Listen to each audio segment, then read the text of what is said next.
ନେବା ଲୋକ ମନା କରୁଥିବ। ଆଉ ଗୋଟେ ଦାନ ହେଲା ଅନ୍ନଦାନ ଦେଲା ପରେ ତମର ଅନ୍ନ ସରିଗଲା, କିନ୍ତୁ ଆଉ ଗୋଟେ ଦାନ ଅଛି, ଯେତେ ଦାନ କରୁଥିବ ସେ ଅଧିକା ବଢୁଥିବ। ସେ ଦାନ କ'ଣ? ବିଦ୍ୟାଦାନ। ଅନ୍ୟ ଦାନ ଯେଉଁ ବସ୍ତ୍ର ଦାନ ଟଙ୍କା ଦାନ ଯେଉଁ ଦେଉଛନ୍ତି ସେଟା କ'ଣ ପୂର୍ବଜନ ପାଇଁ ଆମେ ସଞ୍ଚିତ କରୁଛେ? କେବଳ ବିଦ୍ୟାଦାନଟା ଆମେ ବିଦ୍ୟାଦାନ ହିଁ ହେଲା ଆମର ଶ୍ରେଷ୍ଠ ଦାନ। ସେ ଯଦି ବିଦ୍ୟାକୁ ଆମେ ଦାନ କରିପାରିଲେ ତାହେଲେ ଆମର କ'ଣ ହବ? ପଢ଼ିବ।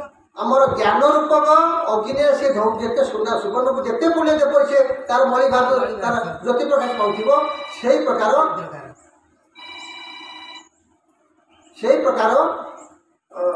ବିଦ୍ୟାକୁ ଦାନ କଲେ ଆମର ଜ୍ଞାନ ବଢିବ। ଆମେ କହିଦେଲା ପରେ ସେ ଜାଣିଗଲ କମିଗଲା, ନାଇଁ। ତେଣୁ ଚୋର ଚୋରି କରି ନିଅନ୍ତି ଧନକୁ ଭାତୃ ନିଏ ଭାଗ କରି। ବେଶୀ ଧନ ସମ୍ପତ୍ତି ହେଲେ ଚୋର ନେଇଯିବ, ନହେଲେ ଭାଇ ତାକୁ ଭାଗ କରିକି ନେଇଯିବ। କାରଣ ଚୋରେ ଚୋରି କରି ନିଅନ୍ତି ଧନକୁ ଭାତୃ ନିଏ ଭାଗ କରି। ପାର୍ଥିବ ପଦାର୍ଥ ନୁହଁ ତ ବିଦ୍ୟା କେ ନେବ ତାକୁ କିପରି। ବାଣ୍ଟିବା ଜିନିଷ ବିଦ୍ୟା ନୁହେଁ, ଯେତେ ଆପଣ ଗୋଟେ ବିଦ୍ୟା ଅର୍ଜନ କରୁଛନ୍ତି, ଯେତେ ନୂଆ ତିଆରି କରି ଆପଣ ନୂଆ ଚାଲୁଛନ୍ତି, ଆପଣଙ୍କୁ ଛଡ଼େଇକି ନେଇଯିବ। ଦେଖିବ ହଁ ଏମିତି ହଉଛି, ସେ କିଛି କରିବ କିନ୍ତୁ କେମିତି ତିଆରି କରି ଜାଣିପାରିବନି। ସେ ସେମିତି ତା ନକଲ କରି ତିଆରି କରିଦେବ, କିନ୍ତୁ ଆପଣ ଯେଉଁ ବୁଦ୍ଧିଟା ଘଟେଇଲେ ସେ ବୁଦ୍ଧିରେ ଆପଣ କ'ଣ ହେଇଗଲେ ନା ଜ୍ଞାନୀ ହେଇଗଲେ, ଗୁରୁ ହେଇଗଲେ। ସେ ଯିଏ ଆପଣଙ୍କୁ ସେବା କରି ସିଏ ଆପଣଙ୍କୁ ପାଇବ। ତେଣୁ ବିଦ୍ୟା ଏପରି ଏକ ଦାନ, ତାକୁ ଯେତେ ଆପଣ କହୁଥିବେ, ଯେତେ ମାଗୁଥିବେ, ଯେତେ ସଜଉଥିବେ, ଯେତେ ରଙ୍ଗଉଥିବେ, ଯେତେ ପ୍ରକାର ଭାବରେ ତାକୁ ଆପଣ ବ୍ୟକ୍ତ କରୁଥିବେ, ସେ ଆପଣଙ୍କର ବଢ଼ି ବଢ଼ି ଚାଲିବ। କିନ୍ତୁ ଆଉ ସମସ୍ତଙ୍କର କମ୍ ଅଛି। ଆଉ ଯେଉଁ କଥାଟା ଆପଣ କହିଲେ ଯେ ଯାହା ଦେଇଥିବୁ ବାଟକୁ, ବାଟ ଅର୍ଥ କ'ଣ? ଧର୍ମ। ଯାହା ଦେଇଥିବ ବାଟକୁ, ବାଟରେ କିଏ ଚାଲନ୍ତି? ଧର୍ମକାରୀ କିଏ? ନା ସାଧୁସନ୍ଥ ମାନେ। ଭିକାରୀ ନୁହନ୍ତି, ସାଧୁସନ୍ଥ ମାନେ। ସେମାନେ କାହା ଘରକୁ ଯିବେନି, ସେ ବାଟରେ ରାସ୍ତା ଚାଲିଯିବେ। ଯାହା ଦେଇଥିବୁ ବାଟକୁ, ଯାହା ଖାଇଥିବୁ ପେଟକୁ, ଯାହା ରଖିଥିବୁ ଖଟ କିଏ? ଘର ପରିବାର। କେମିତି ନା ମରିଗଲା ପରେ ଆଗ ସେ ତାଳଟା ପକେଇଦେ, ସେ ଆଲିନା ତାଳ ପକେଇଦେ, ସେ ନହେଲେ ବାକ୍ସ ତାଳ ପକେଇଦେ, ସେ ଦେହ ପଛରେ ନା ନାଇଁ। ତେଣୁ ଘରେ ଯେଉଁ ଖଟ ରଖିଛେ ପୁଅ ଝିଅ, ସେ ଆଗ ନେଇଥିବେ କୋଉଠି? ଗୋଟେ ସୁନ୍ଦର ଗପଟିଏ କହିବି, ଅଳ୍ପ ସମୟ ଛାଡ଼ିଦେବି।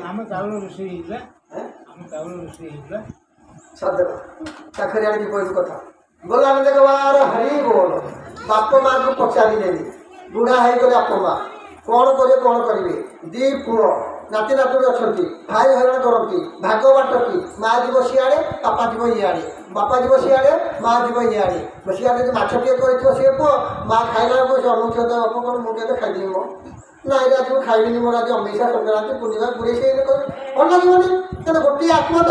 ଆଚ୍ଛା ଯେ ବାପାକୁ ମାଛଟିଏ ଦେଇଥିବ ତ ନାରୀ କ'ଣ ମୋତେ ଭଲ ଲାଗୁନି, ଖାଲି ଅଧିକା ହେଉଛି, ଏମିତି କରିଛି ଠକାଠକି ରହନ୍ତି। କ'ଣ କରିବେ? ଭାରି କଷ୍ଟ ହେଲା ପରେ ଆଜ୍ଞା ଗୋଟିଏ ପୁଅ ଭଲ, ଯୋଡ଼ିଏ ପୁଅ ହେଲେ ବନ୍ଧାବନ୍ଧି ହେଇଗଲା। ଆଉ ତିନୋଟି ପୁଅ ହେଲେ ଭଲ, ଚାରି ହେଲେ ଭଲ, ଯୋଡ଼ିଏ ପୁଅ ହେଲେ ଯେ ମଲ ତ ବାପାଟା ମଲା ଠିଆ କାହିଁନା ଇଏ ପଚାରିବନି, ସିଏ ପଚାରିବନି। ଯାହା କହିଲେ ତାଙ୍କ ଅବସ୍ଥା 12 ବାଜିଲା, କ୍ଷମା କରିବେ ଆଜ୍ଞା, ସବୁ ଘରେ ରୁହେ, ଏମିତି ବି ଅଛନ୍ତି। ଯାହା ହଉ ସିଏ ତାର ଗୋଟେ ସାଙ୍ଗଟିଏ ଥିଲା, କିଏ? ତା ବାପାର। କହିଲେ ଆରେ କ'ଣ କରିବେ, କ'ଣ ଦୁଃଖ ନା କ'ଣ କରିବେ, ପୁଅ ଝିଅ ଏମିତି କଷ୍ଟ ଆମକୁ ଦେଉଛନ୍ତି, ଆରେ ଟିକେ ମନ ହେଲେ ବି ମାଛ ଟିକେ ଖାଇପାରୁନି। ଦି ଘର ଏକାବେଳେ କରିବେ ହୁଅନ୍ତା, ସିଏ ତାଙ୍କର କରୁନାହାନ୍ତି, ସିଏ କରେ ତ ସାଧା କ'ଣ, ଇଏ ଧର ଆଇସ କରିଥିବ। ମୁଁ ଏଇ ତମେ କ'ଣ କରିବା କହିଲୁ? ନା ଗୋଟେ କାମ କରୁ। ସିଏ କ'ଣ କଲା ଆଜ୍ଞା ନା ଯେଉଁ ପୁଣି ପଇସା ଥିଲା ବେଚାର ତାକୁ ଦେଲା। ଯୋଉଠି ଝଞ୍ଝଟ ଚାଲିତେ ହେବ, କହିଲା ଆକୁ ନେ, ରାତିରେ କ'ଣ କରିବ, କବାଟକୁ ଦେଇଦିଅ ଭିତରୁ, ତାକୁ ମାନେ ତଳ ଉପର କରି ଝଞ୍ଝା ଶୁଭ ଯେମିତି ଜାଣିବି ଯେ ପଇସା ତୋ ପାଖରେ ଅଛି, କିନ୍ତୁ ହେରା ଅଚଳ ପଇସା। ଆଚ୍ଛା ହଉ, ସେ କରି ବାପା ମା ତାଙ୍କ ଘରେ ଦେଇଛନ୍ତି, ବୁଢ଼ାବୁଢ଼ୀ ସେ ରହିଲା ପରେ ଏଠି ଦେଖୁ ଶୋଇଲେଣି କି ମାନେ ଦେଖେଇକି କହୁଛି। ସେ କହିଲା ନାଇଁ ମୁଁ ଶୋଇନାହାନ୍ତି। ନା ହଉ ସେଠି କ'ଣ ଶୋଇବା ହେଉଛନ୍ତି। ଦିନେ ଗଲା, ତାର ଦିନେ ହେଲା ପୁଣି ସେ କ'ଣ ରାତି ଅଧରେ ଖଡ଼ଖାଡ଼ କ'ଣ ଶୁଭୁଛି, ଦିନେ ରାତି ଅଧେ ଖଡ଼ଖାଡ଼ କରୁଛନ୍ତି।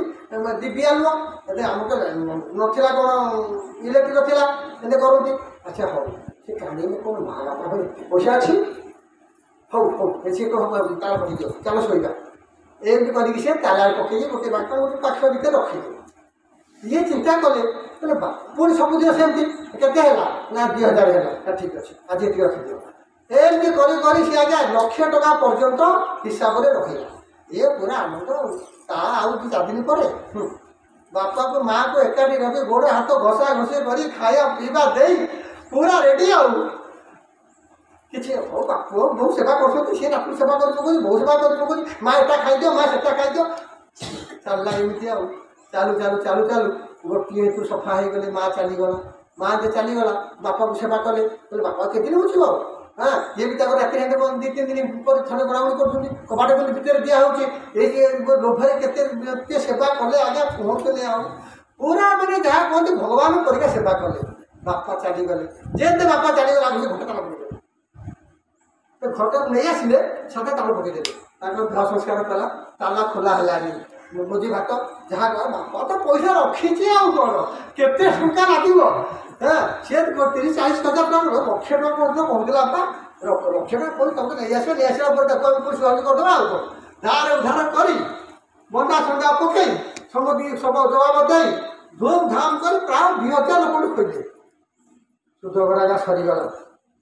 ଝିଅ 2 ଜଣ ଅଛନ୍ତି ଇଏ 2 ଭାଇ ବସିଲେ ତାଲାକୁ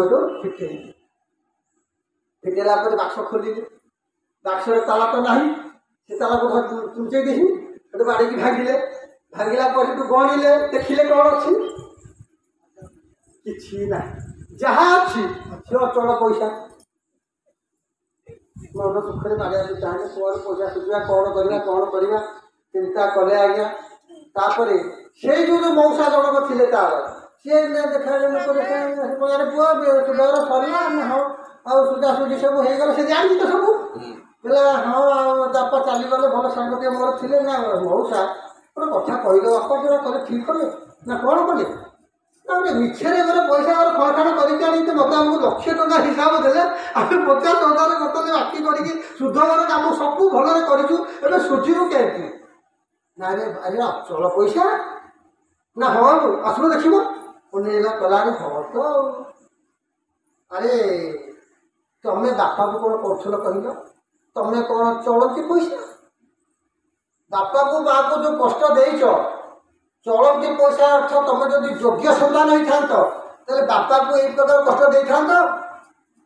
ବାପାକୁ ତମେ ଅଚଳନ୍ତି ଲୋକ ହିସାବରେ ଅଚଳ ଲୋକ ହିସାବରେ ମୂର୍ଖ ହିସାବରେ ଯେଉଁ କଷ୍ଟ ଦେଲ ଏ ପଇସା ଏରା ସବୁ 70 ପଇସାରେ ଏରା ସବୁ ଚଳନ୍ତି ହେଇଗଲା ଭୋଲ ଆମେ ଦେଖବାର ଚିନ୍ତା କରନ୍ତୁ ଆଜ୍ଞା।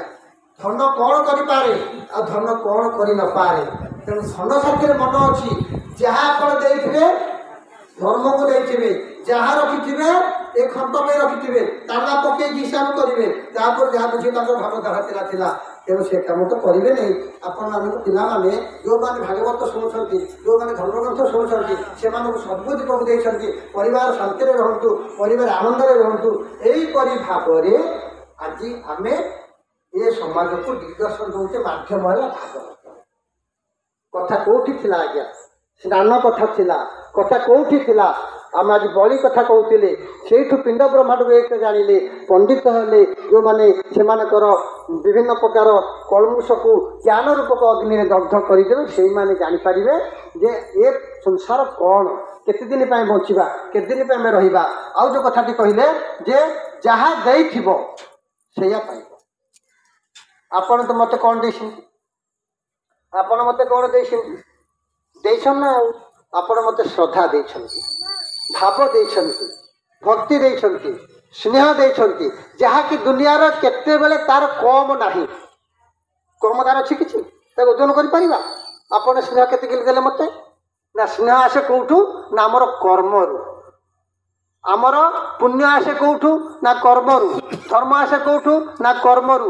ଏହିପରି ଭାବରେ ଆମେ ଏ ସଂସାରରେ ଚଳିଲେ ଦିନେ ସୁନ୍ଦର ଭାବରେ ମରିଗଲା ନିଶ୍ଚିତ ମରିବେ କ'ଣ ଶୁଣିବା ଆହା ଭଲ ଲୋକଟେ ଥିଲା ନା ସେ ଅମାସାରେ ମରୁ ସଂକ୍ରାନ୍ତିରେ ମରୁ ଯେଉଁଥିରେ ମରୁ ଆଉ ଯଦି ଖରା ଯାଏ ସଂକ୍ରାନ୍ତିରେ ମରିଗଲା ରାଜ୍ୟ ଲୋକଟା ହେଲା ସି ପାଇଲା। ତେଣୁ ଭଲ କାମ କରିକି ଯେଉଁ ଦିନ ଯେଉଁ ସମୟରେ ଯେଉଁ ମୁହୂର୍ତ୍ତରେ ଆପଣଙ୍କର ଏ ଶରୀର ତ୍ୟାଗ କରିବେ ଆହା ପଦ ପାଇବେ। ଏହା ପଦ ପାଇଁ ଆଜି ଏ ଭାଗବତ ଆଶା ରହିଛନ୍ତି। ଜୟ ଜଗନ୍ନାଥ ଭଗବାନ କି ଜୟ। ତାହେଲେ ବାବା ତାହେଲେ ଖାଇବ? ହଁ ହଁ ପଡ଼ିବ।